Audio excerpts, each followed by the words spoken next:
The silence of the early morning in Cold Springs, Nevada was shattered at 6:50 a.m.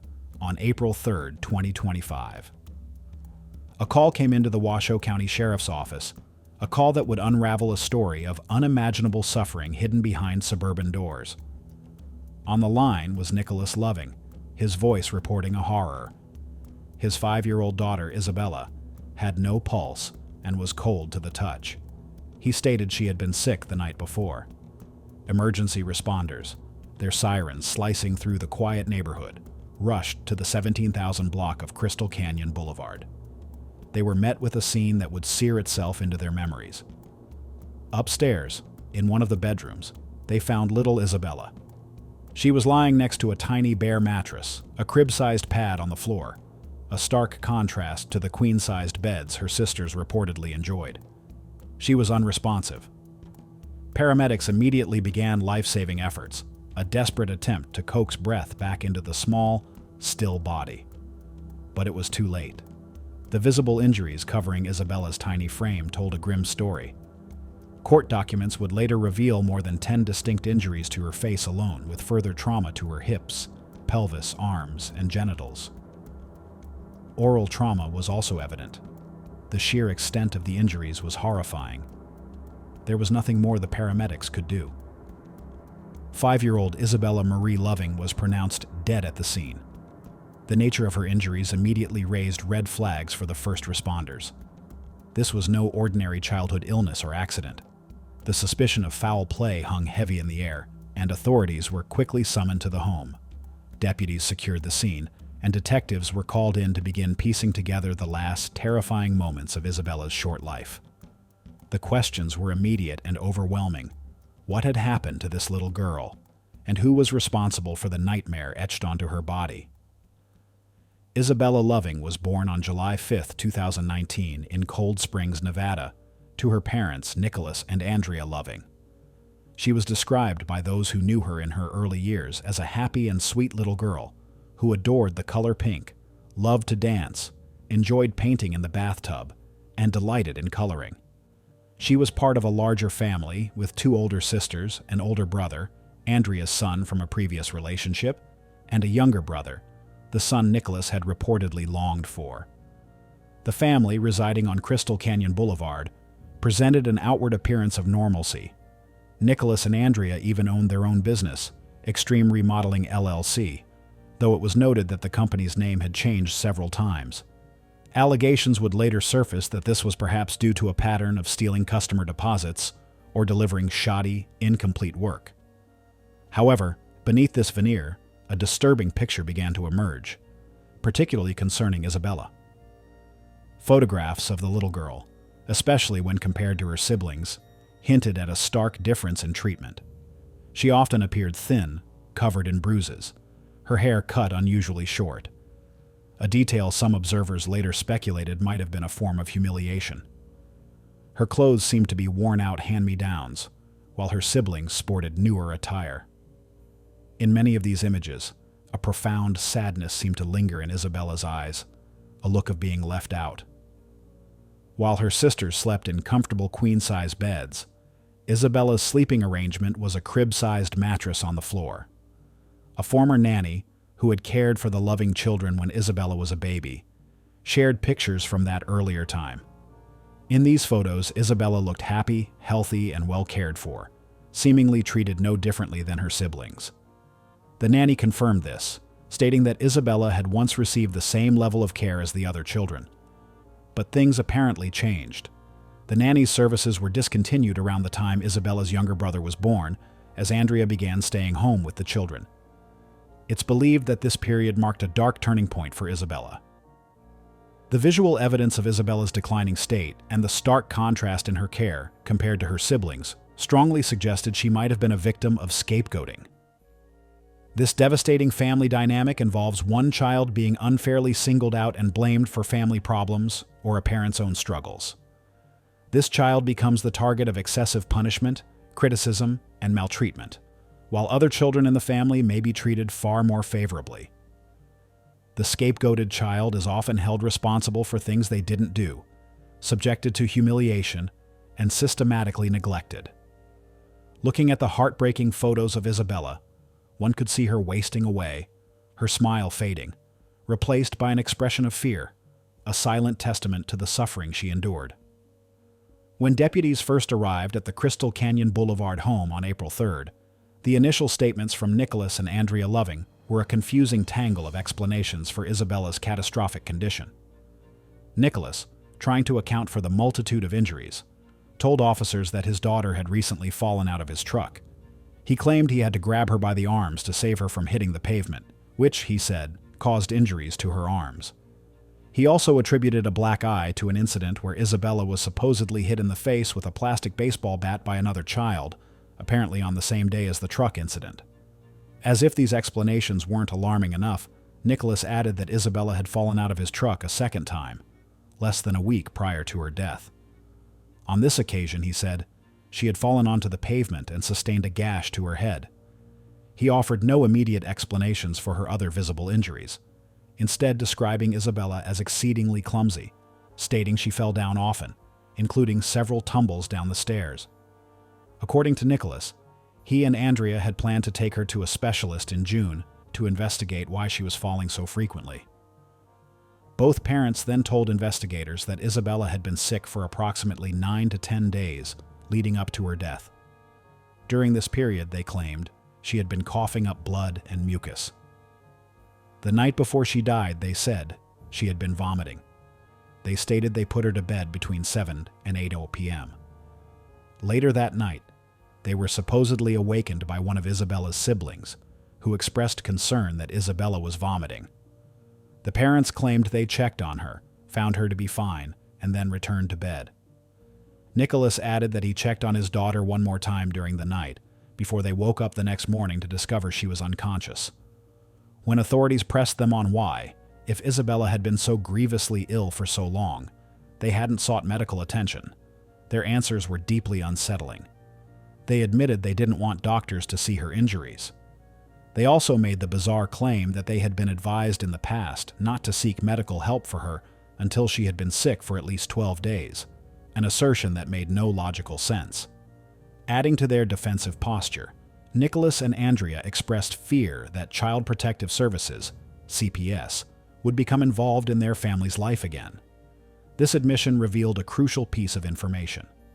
CPS had, indeed, recently opened a case against them, though it was now, alarmingly, closed. Their fear of renewed CPS scrutiny, rather than concern for their daughter's well-being, seemed to be a paramount concern. Shortly after their initial troubling statements at the scene, both Nicholas and Andrea Loving were asked to come to the Washoe County Sheriff's Department for more detailed questioning. Detectives arrived at the home shortly after 8 a.m., and both parents agreed to the interviews. During his formal interview, Nicholas Loving maintained his denial of ever intentionally harming Isabella. He claimed he couldn't explain her severe injuries because he worked a lot and was hardly ever home. He reiterated some of the explanations he'd offered earlier, focusing on incidents over the preceding 2 weeks. He again brought up the 2 alleged falls from his Ford pickup truck. He stated that about a week and a half before her death, Isabella had fallen out of the back passenger side while he was outside the vehicle. However, as the interview progressed, detectives noted inconsistencies in his story. Nicholas began to offer 2 different versions of this incident. In the first version, he described Isabella falling and hitting her face on the asphalt. In the second, he claimed she had put her hands down to break her fall, thus injuring her hands, not her face. Investigators also noticed abrasions on Nicholas's hands and fingers. When questioned about these, he insisted they were simply from his job. He then described the night of April 2nd, the evening before Isabella's death. He said his daughter had complained of not feeling well and being cold. He took her temperature, which he stated was around 96 or 97 degrees Fahrenheit. Despite this low reading, he claimed he didn't feel the need to call a doctor. Instead, he gave her a bath and put her to bed. Nicholas said he himself went to sleep around 9:30 or 10 p.m. and was then awoken just before 7 a.m. by someone in the household, freaking out because Isabella was unresponsive. However, later in the interview, a critical admission surfaced. Nicholas conceded that he and Andrea had actually discovered Isabella unresponsive around 2 a.m. on April 3rd. This meant they had waited nearly 5 hours before contacting emergency services. His initial excuse for this terrifying delay was that he was busy consoling his very upset wife, Andrea. During this more intensive questioning, Nicholas also admitted to another disturbing detail about Isabella's life. They kept her in a makeshift 5-foot cubby located in one of the children's bedrooms. He acknowledged that he had locked his daughter in there on at least one occasion as a form of punishment, but stated that it was mostly her mother, Andrea, who put her in there. While Nicholas Loving was being interviewed, detectives also spoke with Isabella's mother, Andrea. Her account began to paint an even darker picture of the dynamics within the home, and directly implicated Nicholas in acts of violence against their daughter. Andrea told investigators that just 4 days prior to the 911 call, on March 30th, she had witnessed her husband Nicholas kick Isabella in the crotch. She then saw him drag the little girl by the hood of her clothing up the stairs. Following this, Andrea reported hearing Nicholas yelling at Isabella, punctuated by a sickening thud against a wall, as if the child had been thrown. The mother noted that a large black eye began forming on her daughter the very next day. As her interrogation neared its end, Andrea Loving made a statement that was both a confession and an accusation. She turned to the detectives and said, "I should go to jail for not helping her, and Nick should go to jail for killing her." This stark admission underscored her awareness of the abuse and her own failure to protect her child. Investigators also took the crucial step of interviewing Isabella's older sisters. The children revealed that they had been awoken around midnight on the night Isabella died and were forced to go downstairs. Their father, Nicholas, then told them that their sister had died and that they might be going on a long trip. This chilling detail suggested a possible attempt to flee or conceal the truth of what had occurred. Based on the accumulating evidence, the horrific injuries, the conflicting and incriminating statements from both parents, and Andrea's direct accusations against Nicholas, detectives felt they had enough to make an arrest. 35-year-old Nicholas Loving was taken into custody and charged with 1 count of child abuse causing substantial bodily harm, pending the results of a completed autopsy by the medical examiner's office. His bail was subsequently set at a staggering $10 million, cash only, by Judge Kendra Birchie, who noted that state law prohibited a no-bail hearing for his current charges, despite the severity. Isabella's surviving siblings were removed from Andrea's care and placed into the custody of Child Protective Services. Despite Andrea's self-incriminating statement to police acknowledging her culpability, she was not immediately arrested. Following his arrest, Nicholas Loving's story regarding the critical 5-hour delay in calling 911 underwent another revision. Previously, he had attributed the delay to consoling his distraught wife, Andrea. Now, in a subsequent interview with investigators, he shifted the blame squarely onto her shoulders, claiming that it was Andrea's fault the call had not been placed sooner, because she wanted to run and evade accountability for Isabella's death. Andrea, however, offered a conflicting and equally disturbing narrative. She disputed Nicholas's claim, telling investigators that it was Nicholas who prevented her from calling for help. According to Andrea, Nicholas wanted to bury Isabella's small body in their backyard and then flee to his parents' home in Virginia. She claimed she disagreed with this horrific plan, reportedly telling her husband they couldn't do that because the body would rot. Whichever version held the truth, or if the truth lay somewhere in between, it was clear that in the hours Isabella lay dying or dead, her parents were engaged in a desperate, self-serving calculus rather than seeking aid for their child. It appeared that they ultimately decided to move Isabella from the 5F5 cubby where she often slept, drag her and her mattress across the room, and stage the scene to make it appear as though she had died there, before finally making the call to 911 with the story of finding her unconscious at 7 a.m. The investigation into Isabella's life and death also unearthed a deeply troubling history concerning Nicholas Loving. Shockingly, court documents revealed that Nicholas had a prior conviction for the same charge, child abuse causing substantial bodily harm, dating back to 2014. The victim in that case was Andrea's oldest son, who was just a toddler at the time. Nicholas, who had only been dating Andrea for several months, had bitten the child and broken his arm. His explanation for this violence was that he had been forcefully removing the toddler from the bathtub. Despite the severity of this previous offense, the outcome had been remarkably lenient. Reports indicate that Andrea had begged the courts not to send Nicholas to jail. The judge in the 2014 case, Elliot Sattler, initially sentenced Nicholas to a prison term of up to 96 months. However, this prison sentence was later suspended, and Nicholas was resentenced to 5 years of probation. His attorney had argued for leniency, stating that Nicholas was genuinely remorseful, had a good support system, and was gainfully employed. Incredibly, after this conviction for abusing her son, Andrea not only married Nicholas, but went on to have 4 more children with him, including Isabella. Furthermore, Nicholas and Andrea somehow managed to obtain 50% custody of Andrea's oldest son, the very child Nicholas had been convicted of abusing. This dark past cast a long, ominous shadow over the events leading to Isabella's death, raising profound questions about the system's previous failure to protect a child from a known abuser. The tragedy of Isabella Loving's death was compounded by the revelation that numerous warnings about her welfare had allegedly been ignored. Child Protective Services had a history with the Loving family, a fact that both Nicholas and Andrea had alluded to in their initial statements to police. It emerged that multiple reports concerning the children's well-being, and specifically Isabella's deteriorating condition, had been filed by concerned individuals. Among those who raised alarms was Ashley Viney, the aunt of Andrea Loving's oldest son.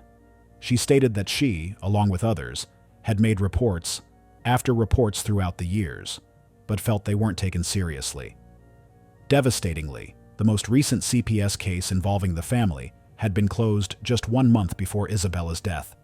Community members and acquaintances also recounted disturbing observations.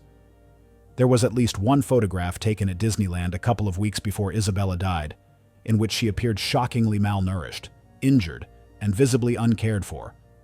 Many expressed disbelief that her parents would take her out in public in such a state.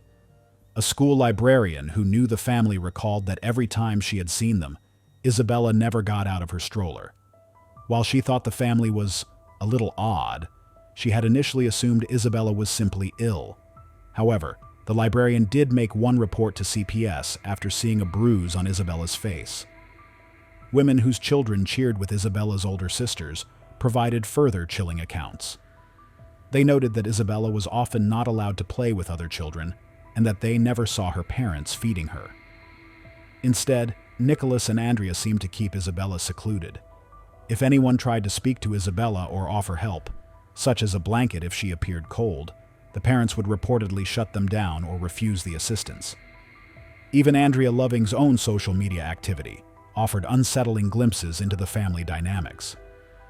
Around Christmas, her posts related to the Elf on the Shelf doll took on a strange tone.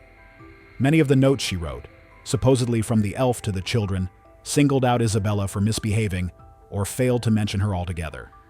One letter, in which Andrea misspelled Isabella's name, read, "Everyone will be better if more respect is shown. Mommy and Daddy must also show more respect. Santa is not happy but is willing to give our house a second chance. Be careful though, because there will not be a third chance." Another note from the elf stated, "Wow, what a lot of sadness here in a joyful home. I was touched by your daddy. I was not hurt, but I am not sure what Santa will say, or about Mommy being upset." These posts suggested the mother was using the elf not for festive fun, but as a tool for control, and possibly to convey veiled threats or unsettling messages within the household, further highlighting the dysfunctional and potentially abusive environment in which Isabella lived. The news of Isabella Loving's horrific death and the circumstances surrounding it sent shockwaves through the Cold Springs community and beyond. A profound sense of grief mixed with outrage as details of her suffering and the alleged systemic failures came to light. Protests, often led by Ashley Viney, the aunt who had repeatedly tried to intervene, erupted, calling for justice for Isabella and demanding significant changes to the Child Protective Service system. Protesters gathered in front of the local CPS building, their signs and voices demanding accountability for the social workers involved in Isabella's closed case. They also passionately called for Andrea Loving's arrest. The rallying cry for Isabella's law emerged, advocating for mandated, more frequent and random welfare checks in homes where there had been previous substantiated cases of child abuse. In response to the community's fury, officials released statements. Washoe County Sheriff Darren Balaam emphasized the commitment of his detectives to uncover the full truth and secure justice for Isabella. District Attorney Chris Hicks expressed deep sorrow over the child's death, stating, "Like so many in our community, my office was heartbroken to hear of this child's death and the terrible injuries she suffered. A complete and thorough investigation is critical to pursuing justice for this victim, and it's our highest priority." He assured the public that his office's most experienced prosecutors were collaborating with law enforcement and would meticulously review all evidence to ensure all legally viable charges were pursued, noting that initial charges could be amended or added as the investigation, forensic testing, and expert reviews progressed. Washoe County Human Services Director Ryan Gustafson also addressed the public criticism leveled at CPS. His response, however, was seen by many as making excuses.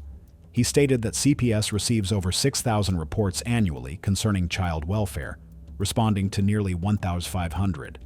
He emphasized the importance of reporting concerns, but also noted that a report is not indicative of saying you are guilty. Gustafson explained that the goal of CPS is not primarily to remove children, but to provide families with resources. He also highlighted a significant challenge: a loss of over 50% of foster homes since COVID, making placements difficult. Critics, however, pointed out that Isabella's siblings were removed after her death, questioning why similar decisive action hadn't been taken for Isabella despite numerous prior reports and Nicholas Loving's previous conviction. The sentiment was that even a shelter would have been safer than the abuse Isabella endured. In the painful aftermath, while Nicholas Loving remained jailed on a $10 million bond, Andrea Loving was not initially arrested, despite her own admission of failing to help her daughter. Shortly after Isabella's death on April 17th, Andrea reportedly moved out of the family home, taking many items with her. Her mother, Diana Conger, allowed Andrea to stay with her and publicly defended her daughter, claiming Andrea was a victim of domestic violence at Nicholas's hands and therefore shouldn't be blamed for Isabella's death. A claim Ashley Viney vehemently refuted, stating Andrea never seemed fearful of Nicholas and often spoke of him as a wonderful husband and father. A memorial of balloons, flowers, candles, and stuffed animals grew outside the home where Isabella had lived and died. Pink ribbons, her favorite color, appeared around cold springs, tied to trees and vehicles, symbols of remembrance and the ongoing fight for justice. On April 11th, 2025, a candlelight vigil drew hundreds, their porch lights shining for Isabella, many replacing bulbs with pink and purple lights. The community mourned a ray of sunshine whose spirits seemed to darken as the investigation continued, and the world awaited the official cause of death for a little girl whose suffering had been tragically hidden in plain sight.